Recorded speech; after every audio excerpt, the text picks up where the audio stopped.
Yo, what's going on, you guys? It's your man, the Grass Ninja. Welcome to the channel. In today's video, we are breaking down Chapter 1 of Boruto 2 Blue Vortex. So right off the jump, a lot of people are probably going to label this as Boruto Chapter 81, but this is officially a new series. This is a new serialization of Boruto. It has a whole new name, and the chapters are starting over. So Chapter 80 of Boruto, Naruto Next Generations, was the end of Boruto Part 1. We are in a new series, Boruto 2 Blue Vortex, and we're getting ready to break down Chapter 1. We got a 50-page chapter. If you're wondering how I'm getting this so early, some people, there are multiple fan translations of the entire chapter out right now. Of course, we're going to back this up with the official release later in the week, and we're going to talk about our predictions and everything, but let's just go over some of the hot takes and break down what happened in Boruto Chapter 1, bro. 2 Blue Vortex. Let's go. So we enter in the new saga of Boruto 2 Blue Vortex.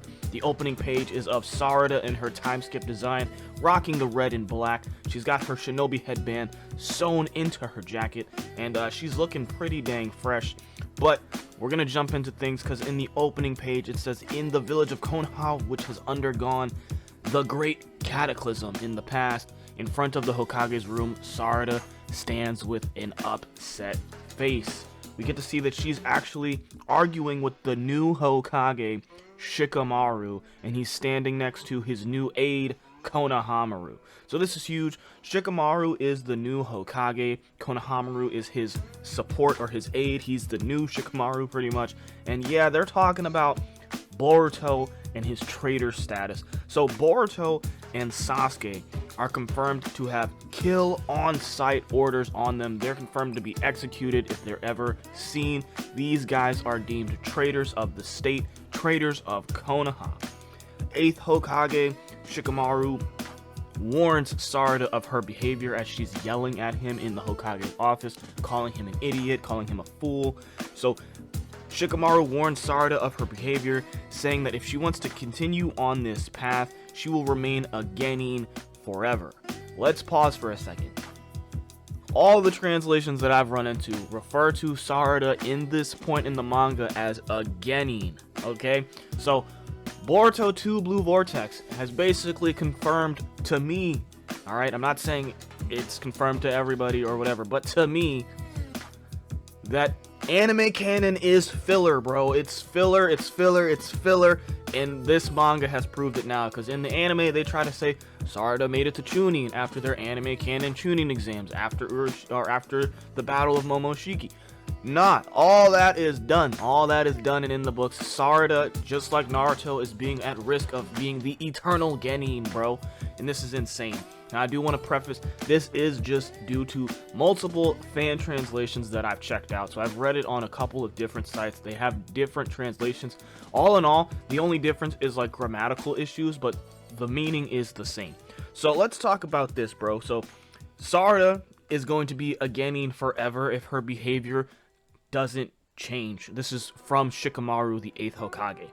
Kawaki has shown that he is evolving, bro. He's out here entering the Daikoku-ten dimension, standing on one of the black cubes, looking at Naruto and Hinata floating within space, as these guys are still frozen and kept in their pristine condition, just how they were when Kawaki put them in there.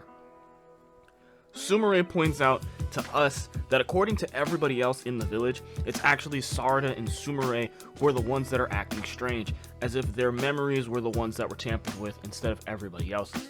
So according to everybody in the village, everyone in the world, Kawaki is and always has been the true son of Naruto, and it's Sarada and Sumire that are the ones that started acting different ever since Boruto went quote-unquote traitor. This is insane.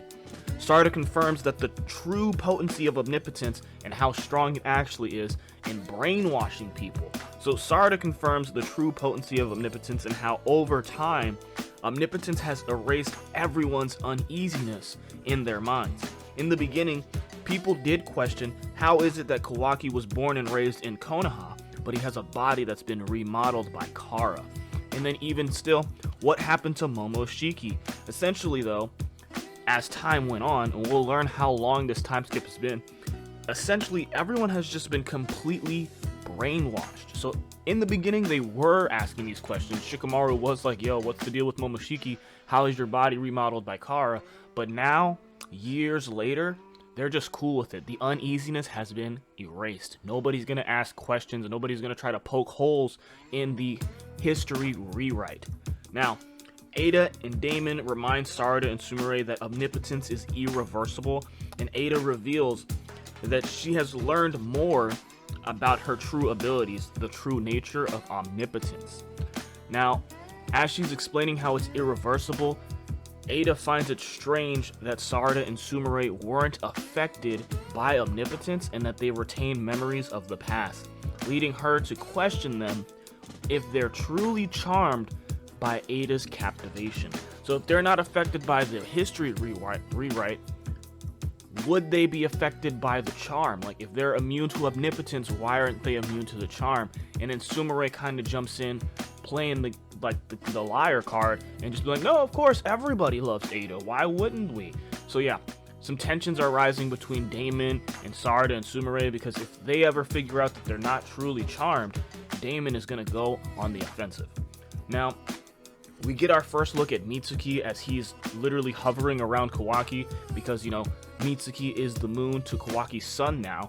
Mitsuki is still completely bloodlusted to the point where Kawaki actually complains about it. Kawaki comments on Mitsuki constantly hovering and calls him a pain in the ass, which leads to Mitsuki eventually questioning if Kawaki truly is the sun to his moon. So there are some outliers, like how Sasuke eventually went traitor and decided to help Boruto because Sarada awakened them on Gekio. I have theories that Amado might actually believe that Kawaki is indeed his investment and has Akabe's data and stuff, due to the fact that his unique scientific ninja tools are in Kawaki, remodeled by Kara, right? So we have to wait and see what Amado's doing. And Mitsuki might be another person who eventually kind of wiggles his way out of this omnipotence brainwashing due to this sun and moon relationship. Now, Kawaki flexes his progress and how far he's truly evolved when he's called to handle some of the claw marks that are discovered outside of the village. Kawaki not only can fly, but he also displays that he has all 8 triangles in Ishiki's dojutsu. So he's evolved the dojutsu to its completed form, sporting all 8 triangles, all 8 spokes of the Dharma wheel.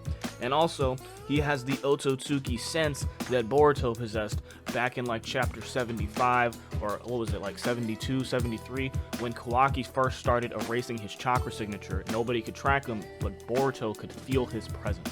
So Kawaki has that ability going for him. Kawaki has 8 triangles, and he's flying around now. So this is insane. Himawari, we get our first look at Himawari, her time skip design, her hair's longer. I've seen somebody on X or Twitter or whatever basically say that Himawari's design is just 12-year-old Boruto wearing a wig, and I can't unsee it, so ha. So Himawari is training with Ino Shikacho in order to aid Boruto, which everybody thinks is a traitor of the Leaf, Rogue, the assassinator of the Hokage. So she's training because she wants to become strong enough to protect Boruto, to help Boruto, which shocks everybody in Ino Shikacho. They're like, you do remember that he killed your dad, right? But Himawari doesn't believe that Boruto would do anything like that. She doesn't believe that Boruto would actually go out of his way to kill Naruto, since she has memories of him jumping in front of Delta's laser beams to save her and Naruto. This is insane. She goes as far as to say that she can actually sense that Naruto is alive somewhere.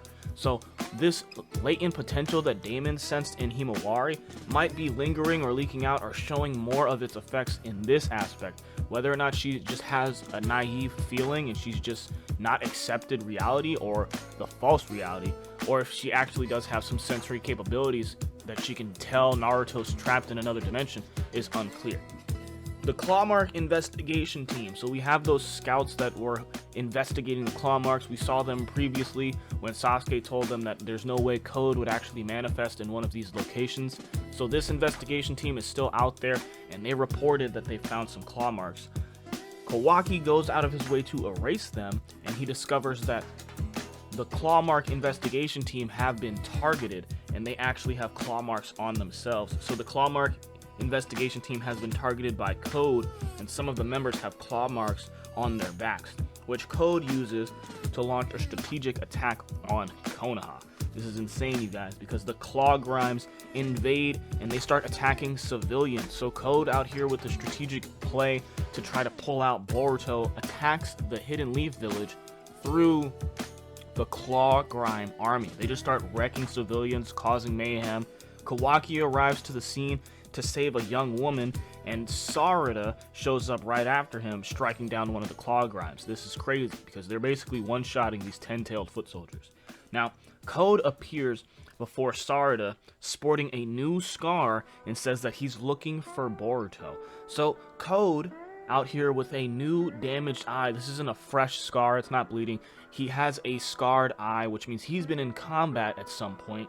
Sarada confirms that Boruto hasn't been in the village in over 3 years. So this is a classic time skip. We get the classic 3-year time jump. So this is insane. So over 3 years have gone by, and at some point within those 3 years, either Boruto and Sasuke put hands on Code. We learn that Code has actually been hunting Boruto for the last 2 years, and he speaks in a way that suggests he and Boruto have been in multiple fights. So Code is attacking Konoha to try to provoke Boruto to show up. He's tired of hunting him down and trying to find his location. He's just gonna attack Konoha to provoke Boruto to appear. He's bringing the fight to him, which is really smart on his part, but the fact that he's been hunting down Boruto for the past 2 years, right? So if he's been gone for 3, him and Sasuke were going rogue, doing whatever for a year, and then Code found them, and then he had been hunting them non-stop ever since then. And at some point down the line, somebody gave Code a scar. So he's been in combat. We get no word on Sasuke. Boruto stomps on Code's face, attacking Code's blind spot found in that new scarred eye.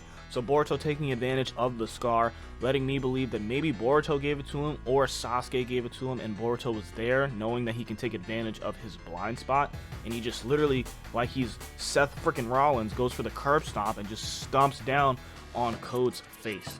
Now, Boruto casually evades Code, who is supposed to be stronger than Jigen, because remember, Code has his limiters removed, and he was stated by Damon to be stronger than Jigen. We saw Jigen just clap Naruto and Sasuke like it was nothing. So if Boruto is out here casually flexing on Code, the level of power Boruto should be at right now is insane. So Boruto casually can evade Code, and he's supposed to be stronger than Jigen. Boruto's presence is picked up by Kawaki and Konoha's sensory unit at the same time. So Konoha's sensory division basically picks up on Boruto's chakra, and then Kawaki has that Otsutsuki sense, and he's able to tell Boruto's in the village, and he pulls up to the scene, and we get a nice standoff between Code, Boruto, and Kawaki, while Sarada is being surrounded by the Ten Tails claw grimes, and the chapter comes to a close.